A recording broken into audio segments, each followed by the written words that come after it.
Hrithik right ओव्हरचा मारा करेल, डावखुरा फलंदाज हरीश, चांगलं क्षेत्ररक्षण आपल्याला पाहायला मिळालं अँडीचं, आणि एकच धावा समाधान म्हणावं लागेल हरीशला, संघाचा खाता देखील उघडतोय हरीश.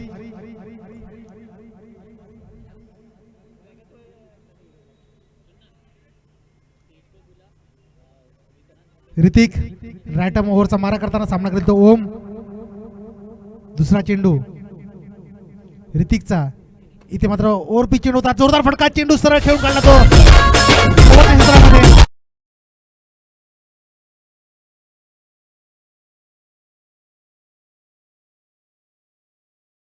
आणि चेंडू सरळ सीमारेषेच्या बाहेर पडतो चौकाराने. धावसंख्या मात्र वेगाने पुढे सरकते, धावसंख्या जाऊन पोहोचते 5 धावांवरती. पुन्हा एकदा तिसरा चेंडू ऋतिकचा सामना करेल तो ओम. इथे मात्र थोडासा आकुटपा चेंडू होता, बॅटच्या कडा घेऊन चेंडू सरळ जातो तो पॉईंटच्या क्षेत्रामध्ये, क्षेत्ररक्षक चेंडू अडवतोय. या दरम्यान एक धाव मात्र दोन्ही फलंदाज सहजरित्या पूर्ण करतात. या एकेरी धावसंख्येने धावसंख्येत भर पडते, धावसंख्या जाऊन पोहोचते 6 धावांवरती.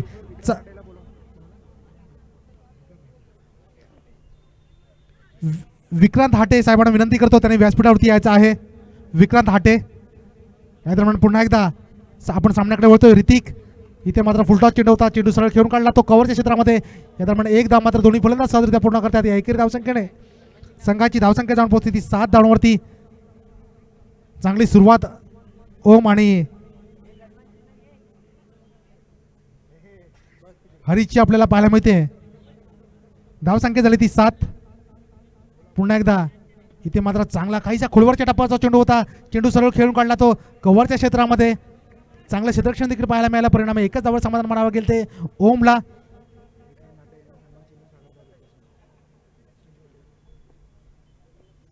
तसेच विक्रांत हाटे साहेबांना सन्मान चिन्ह देऊन सन्मानित करतील आमचे सागर दादा.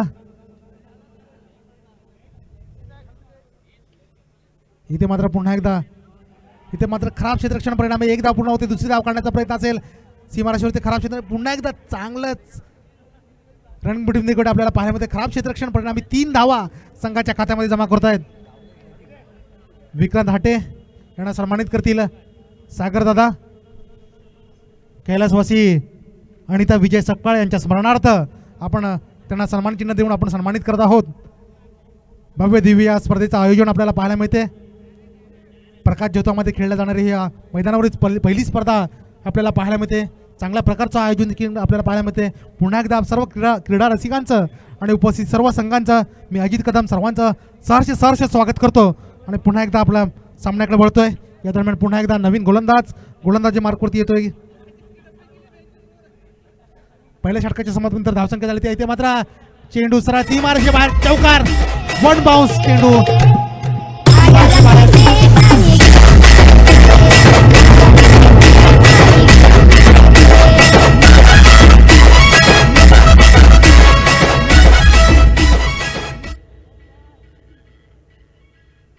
रजतचा पुन्हा एकदा खोलवरच्या टप्प्याचा चेंडू, इथे मात्र गडी धावबाद करण्याचा प्रयत्न होता, परंतु पूर्णपणे मिस होतोय आणि निर्धाव चेंडू जातोय. धावसंख्या मात्र स्थिर आहे, धावसंख्या झाली ती 15. पहिल्या चेंडूवरती एक चौकार आला होता, त्यानंतर काहीसा निर्धाव चेंडू टाकतोय, काहीसा पुनरागमन करून देतोय तो रजत. आता मात्र पुन्हा एकदा सामना करेल तो डावखुरा फलंदाज हरीश. जोरदार फटका, चेंडू सरळ खेळून काढलाय तो कव्हरच्या क्षेत्ररक्षण. चांगलं क्षेत्ररक्षण आपल्याला पाहायला मिळतोय. दुसरी धाव काढण्याचा प्रयत्न होता ओमचा, परंतु एकच धावा समाधान म्हणावं लागेल, कारण चांगलं क्षेत्ररक्षण देखील आपल्या सीमारेषेवरती पाहायला मिळालं. परिणामी या एकेरी धावसंख्येने धावसंख्या झाली ती 16. पुन्हा एकदा रजत गोलंदाजी मार्कवरती येतोय राटम राऊंडचा मारा करताना. इथे मात्र आवाक्या बाहेरचा चेंडू पंचांचाही शिरतोय. एक अतिरिक्त धावसंख्या संघाच्या खात्यामध्ये जमा होतोय वाईटच्या स्वरूपात. धावसंख्या जाऊन पोहोचते ती 17 धावांवरती. इथे मात्र चांगला फटका, चेंडू पुन्हा एकदा सीमारेषेच्या बाहेर. खराब क्षेत्ररक्षण अँडीचा आपल्याला पाहायला मिळालं.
फलंदाज काहीसं असल्यामुळे काहीसं क्षेत्ररक्षणामध्ये देखील आपल्याला परिवर्तन आपल्याला पाहायला मिळतोय. स्क्वेअर लेगचा क्षेत्ररक्षक काहीसा फ्रेंड इथे मात्र पूर्णपणे फायदा उचलतोय. फुलटॉन चेंडू होता, ओव्हरपिच चेंडू होता, त्याचा पूर्णपणे फायदा उचलला.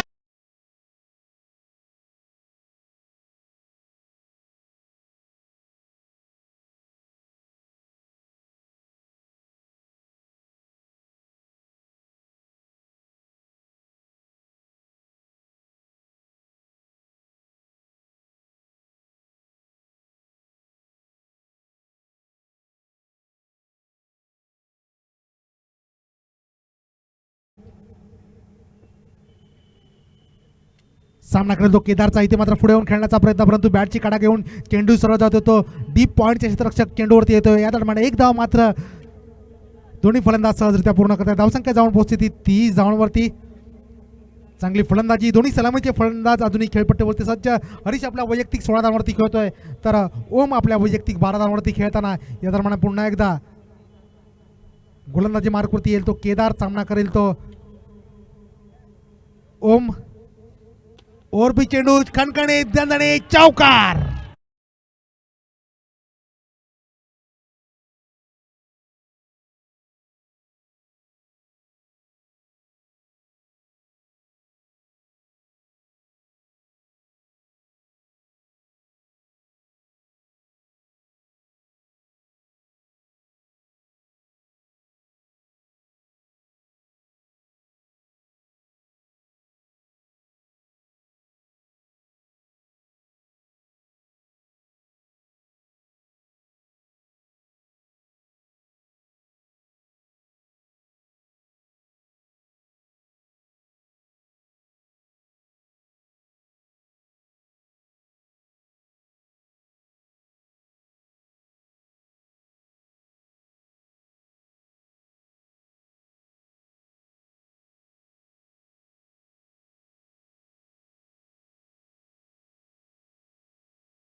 बघूया इथे मात्र पुन्हा एकदा चांगलाच फटका. चेंडू सरळ सीमा रेषे बाहेर.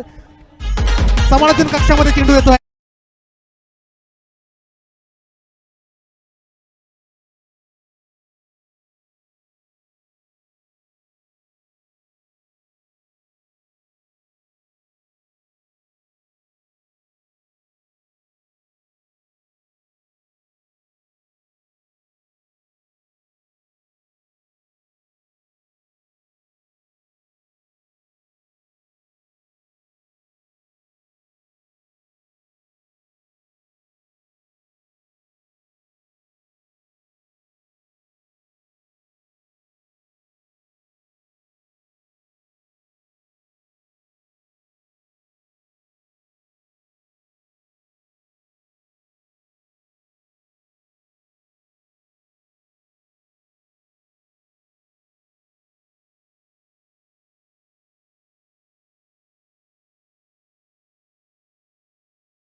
आत्महत्या बाहेर.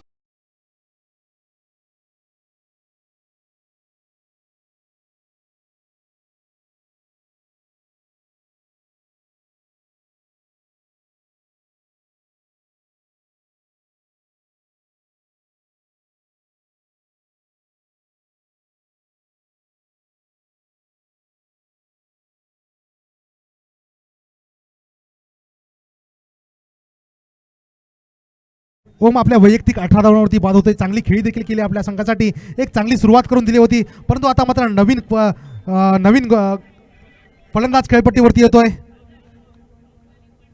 धावसंख्या झाली आहे 41. इथे मात्र पुन्हा एकदा ओव्हरपिच चेंडू होता, जोरदार फटका मारण्याचा प्रयत्न होता, परंतु बॅटची कडा घेऊन चेंडू सरळ जात होतो. इथे मात्र गडी बाद होण्याची एक चोरटी धाव, 2 धावा सहजरित्या पूर्ण करतायत. गडी बाद होण्याची शक्यता संधी होती, परंतु खराब क्षेत्ररक्षण, परिणामी धावसंख्येत भर पडते. धावसंख्या जाऊन पोहोचते ती 43 धावांवरती. खूपच खराब क्षेत्ररक्षण म्हणता येईल. गडी बाद होण्याची संधी देखील होती, पण ती संधी देखील हुकते आणि धावसंख्येत भर पडते. धावसंख्या झाली ती 43. पुन्हा एकदा धवल, इथे मात्र उलट्या हाताने खेळण्याचा प्रयत्न, चेंडू सर जातो तर सीमारेषेवरती चौकार आणि 4 षटकाच्या समाप्तीनंतर संघाची धावसंख्या झाली ती 47. विजयासाठी 48 धावांचं लक्ष उभं ठेवलं आहे ते आरात 11 संघाने. सायरेज 11 संघासमोर फार मोठं लक्ष म्हणता येईल.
सायराज 11 संघासमोर रजत स्ट्राईक वरती आहे.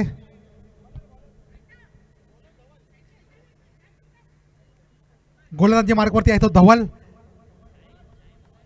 सामना करेल तो रजत, डावकुरा फलंदाज.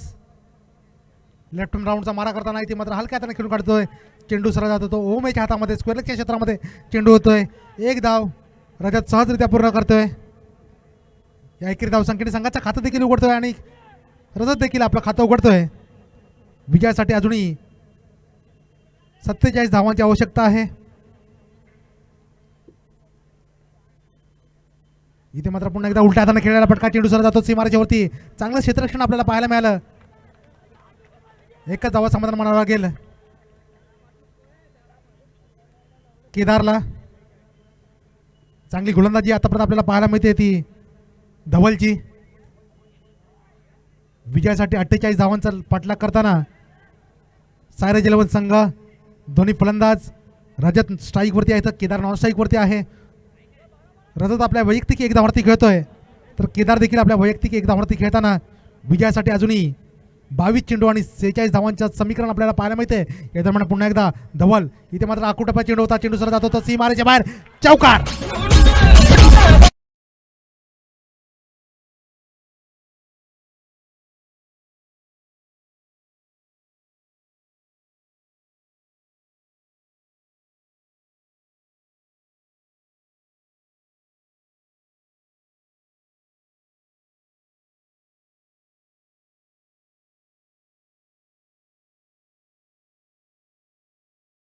वरती चौथा चेंडू इथे मात्र हलक्या हाताने खेळून काढतोय, सन्मानजनक पद्धतीने खेळून काढतोय. स्वतः ओमी चेंडूवरती येतोय. या दरम्यान एक धाव संघाच्या खात्यात जमा करतोय. संघाची धावसंख्या झाली ती 7. 4 चेंडू आणि 7 धावा. अजूनही पहिल्या षटकातील 2 चेंडूंचा खेळ शिल्लक आहे. सामना करेल तो केदार, उजव्या हाताचा फलंदाज. लेफ्ट आर्म ओव्हरचा मारा करताना इथे मात्र हलक्या हाताने खेळून काढतोय. चेंडू सरळ जातोय तो मिडविकेटच्या क्षेत्रामध्ये. क्षेत्ररक्षक चेंडू अडवतोय, चेंडूवरती नियंत्रण मिळवतोय. या दरम्यान दोन्ही फलंदाज एक धाव सहजरित्या पूर्ण करतात. संघाची धावसंख्या झाली ती 8. आता मात्र शेवटचा चेंडूचा सामना करेल तो रजत. इथे मात्र पुन्हा एकदा उलट्या हाताने खेळण्याचा प्रयत्न, परंतु इथे मात्र निर्धाव चेंडू आणि पहिल्या षटकाच्या समाप्तीनंतर संघाची धावसंख्या झाली ती 8. विजयासाठी अजूनही 40 धावांची आवश्यकता. 18 चेंडू आणि 40 धावा.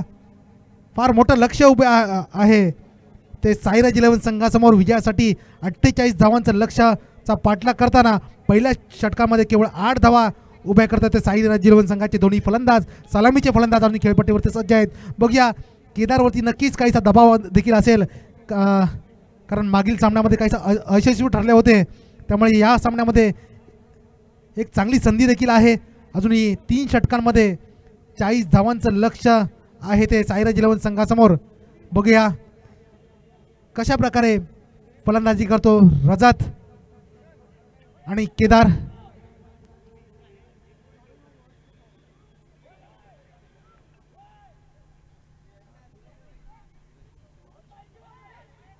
पुन्हा एकदा राईट आर्म ओव्हरचा मारा करताना केदार.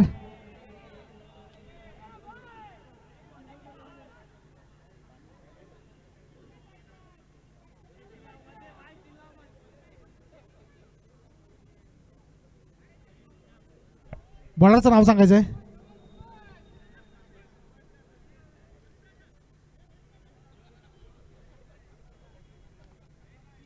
लवकरात लवकर क्षेत्ररक्षण लावून घ्यायचं आहे. मैदानामध्ये काहीसं आपल्याला गारवा देखील आपल्याला पाहायला मिळते, थंडीचं वातावरण आपल्याला पाहायला मिळते, परंतु सामना रोमांचक असल्यामुळे सामन्यामध्ये देखील गरमी आपल्याला पाहायला मिळते. त्यामुळे जी थंडी आहे त्या थंडीची जाणीव देखील आपल्याला पाहायला मिळत नाही. सामना देखील गरमागरम आपल्याला सामना पाहायला मिळतोय. काहीसा रोमांचक सामना आपल्याला पाहायला मिळतोय. इथे मात्र चेंडू सरळ पायावरती जाऊन आदळतोय. परिणामी एक धाव मात्र दोन्ही फलंदाज सहजरित्या पूर्ण करतायत. या एकेरी धावसंख्येने संघाची धावसंख्या झाली ती 9. विजयासाठी अजून 39 धावांची आवश्यकता. रजत बघूया कशा प्रकारे फलंदाजी करतो. इथे मात्र चौकारांची आवश्यकता असेल ती साईराज 11 संघाला. पुन्हा एकदा काहीसा क्षेत्ररक्षणामध्ये फेरबदल आपल्याला पाहायला मिळतो, कारण डावकुरा आणि उजव्या हाताचा फलंदाज जेव्हा खेळपट्टीवरती असतो तेव्हा वारंवार क्षेत्ररक्षणामध्ये बदल करावा लागतो. तोच बदल आपल्याला पाहायला मिळतोय. जेव्हा डावकुरा फलंदाज आणि उजव्या हाताचा फलंदाज खेळपट्टीवरती असतो तेव्हा तेवढाच दबाव देखील गोलंदाजावरती असतो, कारण गोलंदाजाला नियंत्रण मिळवणं देखील कठीण असते गोलंदाजावरती, कारण अचूक टप्प्यावरती गोलंदाजी करणं त्याला भाग असते. आता मात्र पुन्हा एकदा दुसऱ्या षटकातील दुसरा चेंडूचा सामना करेल तो डावकुरा फलंदाज रजत. इथे मात्र आकुटापळ्याचा चेंडू सरळ जातोय तो. इथे मात्र जोरदार फटका मारण्याचा प्रयत्न होता, परंतु या आकुटापळ्याच्या या नो चेंडूचा पूर्णपणे फायदा उचलता नाही आणि चेंडू सरळ गोलंदाजाच्या हातामध्ये जातोय. निर्धाव चेंडू जात आहे, परंतु अतिरिक्त धाव संघाच्या खात्यामध्ये जमा होते. धावसंख्या जाते ती 10 धावांवरती दुहेरी अंकामध्ये जाऊन पोहोचते. पुन्हा एकदा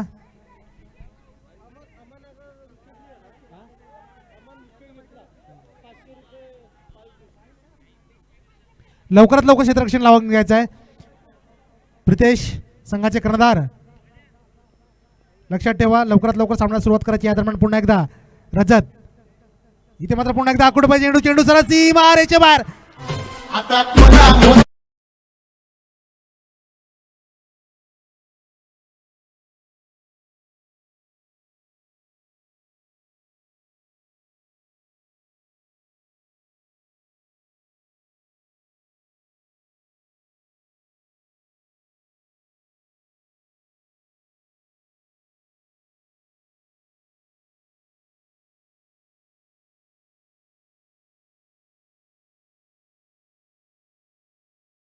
आणि नो चेंडू होता आणि या नो चेंडूचा पूर्णपणे फायदा उचलला आणि चेंडू सरळ सीमारेषेच्या बाहेर पाठवत आहे. मुफ्त मिला चिंदन गिजमेरे नंदन आणि चेंडू सरळ दणदणीत सीमारेषेच्या बाहेर जातोय आणि या चौकाराने धावसंख्या मात्र वेगाने पुढे सरकते.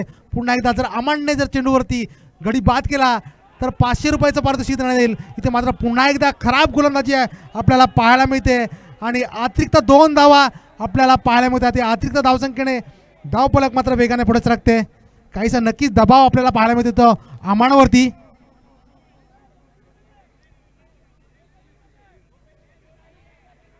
नो साठी तिसऱ्या पंचांची दाद मागितली जाते आहे.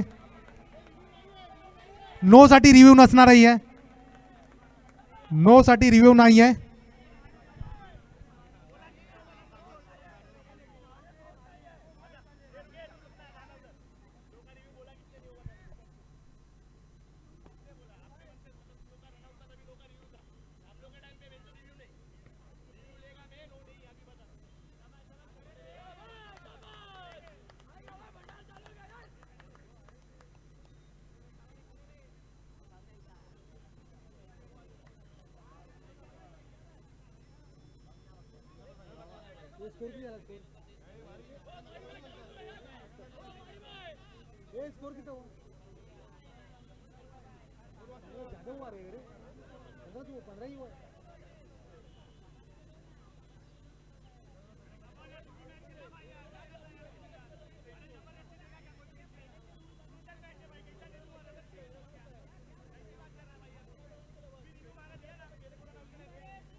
मी जाऊ दे.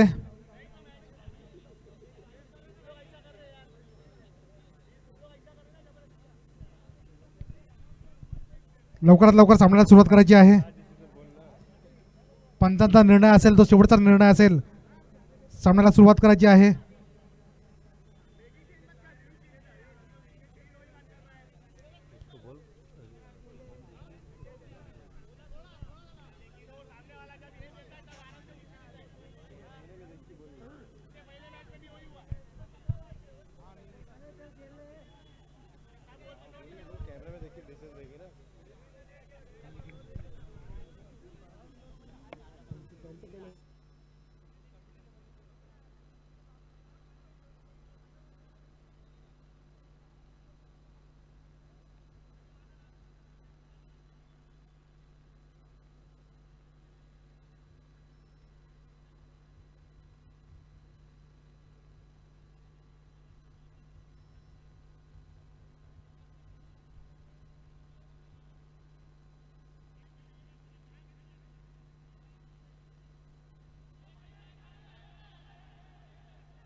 धावसंख्या झाली ती 15. चेंडू झाला ते 1-1. नो होता आताचा. थांबा 1 मिनिट, अपडेट व्हायचा स्कोर. नो चेंडू आहे का? हां, धावसंख्या किती झाले? हां, अपडेट करायचा स्कोरर. धावसंख्या झाली ती 17.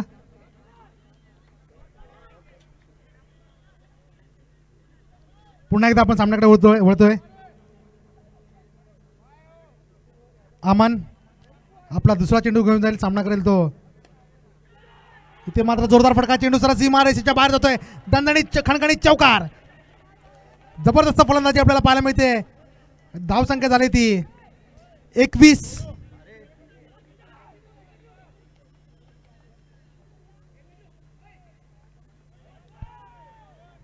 काहीसा दबाव नक्कीच असेल तो.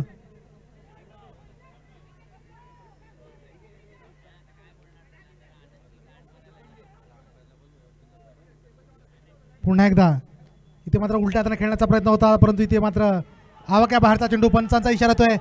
पुन्हा एकदा एक अतिरिक्त धावसंख्येने संघाच्या धावसंख्येत भर पडते. धावसंख्या जाऊन पोहोचते 22 धावांवरती. पुन्हा एकदा जोरदार फटका, चेंडू सरळ सीमारेषे बाहेर. दणदणीत खणखणीत बॅक टू बॅक चौकारांची आतिषबाजी आपल्याला पाहायला मिळते. धावसंख्या वेगाने पुढे सरकते.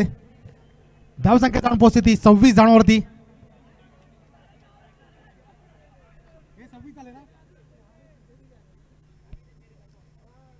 आमणावरती काहीसा दबाव देखील आपल्याला पाहायला मिळतोय, कारण बॅक टू बॅक आपल्याला चौकार देखील. इथे मात्र पुन्हा एकदा आवाक्या बाहेरचा डाव्या एसटीचा खूपच बाहेरचा चेंडू होता. पंचांनी तो वाईट घोषित केला. आणि या अतिरिक्त धावसंख्येने धावसंख्येत पुन्हा एकदा भर पडते. धावसंख्या जाऊन पोहोचते ती 27 धावांवरती. चौथा चेंडू प्रगतीपथावरती असताना इथे मात्र पुन्हा एकदा चांगला फटका, चांगलं क्षेत्ररक्षण देखील, चांगला फेकी देखील आपल्याला पाहायला मिळते. परंतु एक धाव मात्र दोन्ही फलंदाज सहजरित्या पूर्ण करतायत. आणि या एकेरी धावसंख्येने धावसंख्येत जाऊन भर पडते. धावसंख्या जाऊन पोहोचते ती 27 धावांवरती. 28 धावांवरती, माफ करा. विजयासाठी अजूनही 20 धावांची आवश्यकता. पुन्हा एकदा रजत सामना करेल तो अमानचा. इथे मात्र काहीसा फाईन लेगच्या क्षेत्रामध्ये खेळण्याचा प्रयत्न होता, परंतु चेंडू सरळ पायावरती जाऊन आदळतोय. या दरम्यान लेग बाईकच्या स्वरूपात एक धाव मात्र पूर्ण होते आणि धावसंख्येत भर पडते. धावसंख्या जाऊन पोहोचते ती 29 धावांवरती. आता मात्र केदार पुन्हा एकदा उजव्या हाताचा फलंदाज सामना करेल तो अमानचा. धावफलकावरती धावा लागल्या जाते ते 29. विजयासाठी अजून 19 धावांची आवश्यकता. शेवटचा चेंडू. इथे मात्र जोरदार फटका मारण्याचा प्रयत्न. चेंडू सरळ सीमारेषेच्या बाहेर.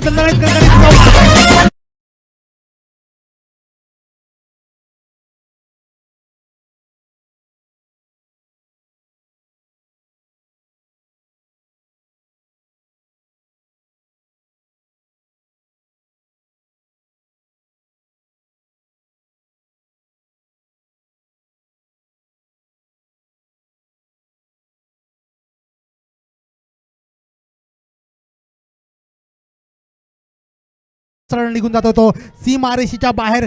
सँडीने अडवण्याचा प्रयत्न केला, परंतु अडवण्याचा संधी त्याला मिळाली नाहीये. आणि या चौकाराने धावफलक मात्र वेगाने पुढे सरकते. 2 षटकाच्या समाप्तीनंतर धावसंख्या जाऊन पोहोचते ती बिनबाद 33 धावांवरती. विजयासाठी अजूनही 15 धावांची आवश्यकता आहे. 12 चेंडू आणि 15 धावा.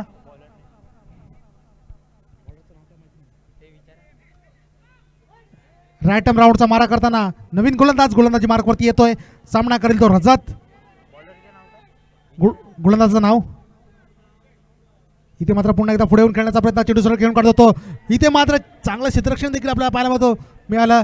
आपल्या संघासाठी 3 धावा वाजवतोय म्हणता येईल, कारण या ठिकाणी चौकार देखील जाऊ शकला असता, परंतु तेवढंच चांगलं क्षेत्ररक्षण सँडीचं आपल्याला सीमारेषेवरती पाहायला मिळालं.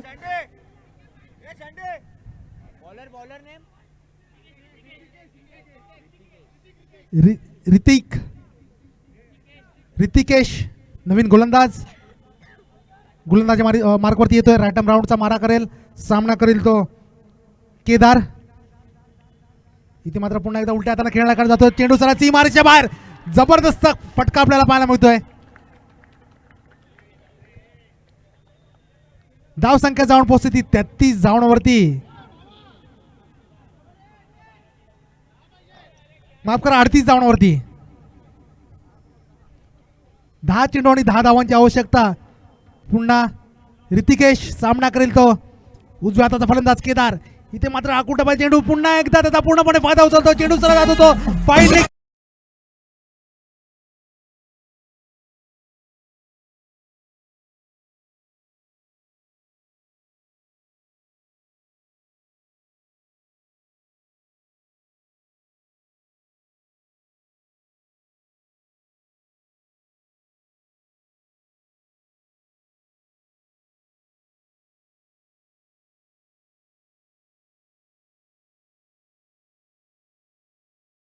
विजयासाठी मात्र 5 धावांची आवश्यकता आहे ती सायराज 11 संघासमोर. इथे मात्र पुन्हा एकदा उलट्या हाताने खेळण्याचा प्रयत्न.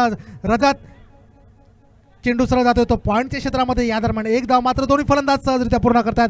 विजयासाठी मात्र काहीसा 4 धावांची आवश्यकता आहे. काहीसा एकतर्फी झालेला आपल्याला सामना पाहायला मिळतो कारण दोन्ही सलामीचे फलंदाज सायराज 11 संघाचे खेळपट्टीवरती सज्ज आहेत. त्यामुळे पुन्हा एकदा जोरदार फटका मारण्याचा प्रयत्न होता. एक धाव काढण्याचा प्रयत्न. काहीसा खराब क्षेत्ररक्षण स्वतःच्या गोलंदाजीवरती पाहायला मिळते ते ऋतिकेश याचं. परिणामी एक धाव मात्र दोन्ही फलंदाज सहजरित्या पूर्ण करतायत आणि त्या एकेरी धावसंख्येने संघाची धावसंख्या जाऊन पोहोचते ती 45 धावांवरती.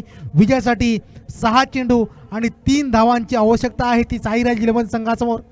आता मात्र संघाचे कर्णधार प्रितेश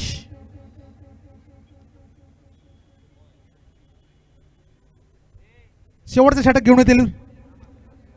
विजयासाठी 6 चेंडू आणि 3 धावांची आवश्यकता. सामना करेल तो केदार. इथे मात्र जोरदार फटका. चेंडू सरळ जातो तर सीमा रेषेवरती सँडीचं जबरदस्त चांगलं क्षेत्ररक्षण आपल्याला पाहायला मिळतंय. एक धाव. धावेवरच समाधान मानावं लागेल ते केदारला. विजयासाठी मात्र 2 धावांची आवश्यकता. धावसंख्या झाली ती 46. एक धाव वाचवण्याचा प्रयत्न आहे तो प्रितेशचा. काहीसा क्षेत्ररक्षणामध्ये फेरबदल देखील आपल्याला पाहायला मिळतोय. दोन्ही सलामाचे फलंदाज चांगली खेळी देखील आपल्याला पाहायला मिळते. केदार आपल्या वैयक्तिक 25 धावांवरती खेळतोय तर रजत आपल्या वैयक्तिक 12 धावांवरती खेळतोय. चांगली खेळी देखील आपल्याला पाहायला मिळते रजतची. इथे मात्र पुन्हा एकदा चांगला फटका. तेवढं चांगलं क्षेत्ररक्षण. इथे गडीबाद करण्याची संधी होती पण ती संधी मात्र हुकतोय आणि एक धाव मात्र सहजरित्या पूर्ण करतोय. आता मात्र विजयासाठी 1 धावेची आवश्यकता आहे. रजत आपल्या वैयक्तिक 14 धावांवरती. इथे मात्र चेंडू सरळ सीमा रेषेबाहेर. चौकार.